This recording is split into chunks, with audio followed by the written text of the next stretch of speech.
English बोलते और लिखते वक्त हम जाने अनजाने में बहुत सी ग्रामेटिकल मिस्टेक्स करते हैं। अगर इन मिस्टेक्स को ठीक ना किया जाए तो हम शायद इफ़ेक्टिव कम्युनिकेटर नहीं बन पाएंगे। तो इस लेसन में मैं आपके साथ शेयर करूंगा वो 5 ग्रामेटिकल मिस्टेक्स जिन्हें हमें तुरंत ही ठीक करना होगा ताकि हम अच्छे से बोल और लिख पाएं। आइए शुरू करते हैं।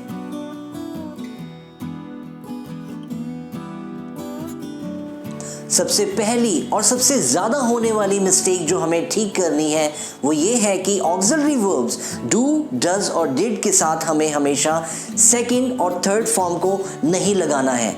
कई लोग तो बेस फॉर्म में एस और ईएस भी लगा देते हैं। ये मिस्टेक नहीं होनी चाहिए। हमें हमेशा याद रखना होगा कि डू, डज और डिड जब भी ये किसी भी सेंटेंस में आएंगे तो इनके साथ हमेशा हमें फर्स्ट फॉर्म या base form of the verb लगानी होगी। इसको आप याद रख लीजिए। आइए कुछ सेंटेंसेस देखते हैं ताकि इस गलती को सुधारा जा सके। Does the woman next door knows you? Does the woman next door know you? Steve doesn't play well in pressure situations. Steve doesn't play well in pressure situations. Do the players really worked hard? Do the players really work hard? They don't knew that he is coming today. They don't know that he is coming today. He didn't understood the problem clearly. He didn't understand the problem clearly. Didn't the employees working on the project submitted the report? Didn't the employees working on the project submit the report?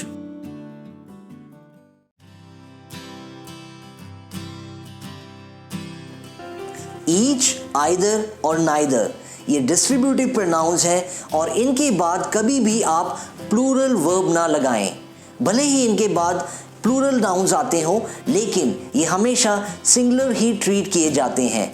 Each, either और neither का मतलब होता है एक व्यक्ति या वस्तु eight ए time, इसीलिए ये सिंगुलर ही ट्रीट किए जाते हैं। हमेशा याद रखिए इनके साथ आपको प्लूरल वर्ब नहीं लगाना है। आइए कुछ वाक्य देखते हैं ताकि आपको थोड़ी क्लैरिटी और ज्यादा हो।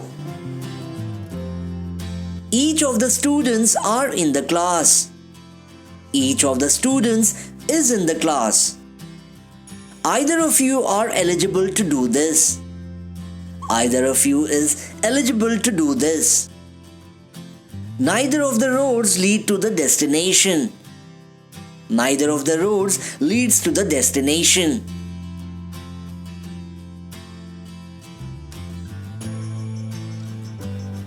नाइदर और आइदर दो व्यक्ति और वस्तुओं की बात करते हैं। अगर दो से अधिक व्यक्ति और वस्तुओं की बात की जाए तो आप नाइदर की जगह नन लगाएं और आइदर की जगह any.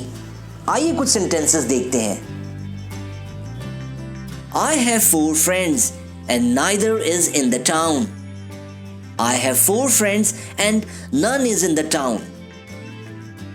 There are 7 books. You can choose either. There are 7 books. You can choose any.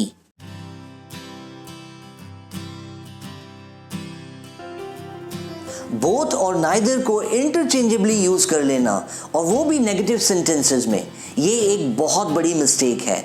both का मतलब होता है दो व्यक्ति या वस्तु एक साथ और neither का मतलब होता है दोनों में से एक भी नहीं। इस बात को आप याद रख लीजिए। बोथ को सिर्फ हम पॉजिटिव सेंटेंसेस में यूज करते हैं, नेगेटिव में तो बिल्कुल भी नहीं। आइए कुछ एग्जाम्पल से समझ लेते हैं। Both players can not do the job. Neither player can do the job. Both books aren't available at a discount. Neither book is available at a discount.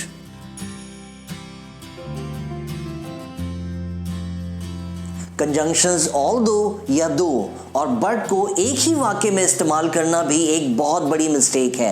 आप किसी भी वाक्य में या फिर ऑल्दो या दो को इस्तेमाल कीजिए या फिर बट को, लेकिन दोनों को एक साथ नहीं, क्योंकि दोनों कंजंक्शंस हैं और कॉन्ट्रास्ट बताते हैं। जब भी आप इन्हें इस्तेमाल करेंगे तो आपका सेंटेंस ग्रामेटिकली इनकरेक्ट हो जाएगा। इसीलिए याद रखिए, ऑल्दो या दो का इस्तेमाल कीजिए या फिर बट का, दोनों का नहीं। आइए कुछ एग्जाम्पल्स देखते हैं ताकि अच्छे से इसको समझा जा सके।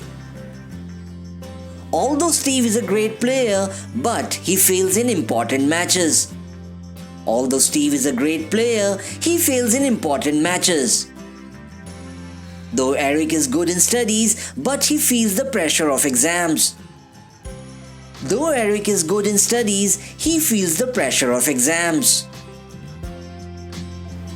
तो ये थी वो कुछ कॉमन ग्रामेटिकल मिस्टेक्स जिन्हें हमें तुरंत सुधार लेना चाहिए ताकि हम एक अच्छे स्पीकर और राइटर बन सकें। आपको ये लेसन कैसा लगा, आप कृपया मुझे कमेंट सेक्शन में ज़रूर बताएं। अगर आपके भी मन में कुछ डाउट्स हैं, क्वेश्चंस हैं या फिर कुछ ऐसे कॉन्सेप्ट्स हैं ग्रामर के जिनसे आप परेशान रहते हैं, तो आप मुझे उसके बारे में भी ज़रूर बताएं ताकि मैं उन्हें अगले लेसन्स में इंक्लूड कर सकूं और आपको उनके आंसर्स मिल सकें। अगर आपको और जानकारी चाहिए तो आप Enliven इंग्लिश ऐप भी डाउनलोड कर सकते हैं। यहाँ मिलेंगे आपको फ्री ग्रामर टेस्ट और ग्रामर टिप्स जिससे आप अपनी ग्रामर की नॉलेज को और बढ़ा सकते हैं। मैं अगले लेसन में और जानकारी के साथ फिर आऊँगा। तब तक के लिए keep learning, keep growing, good bye.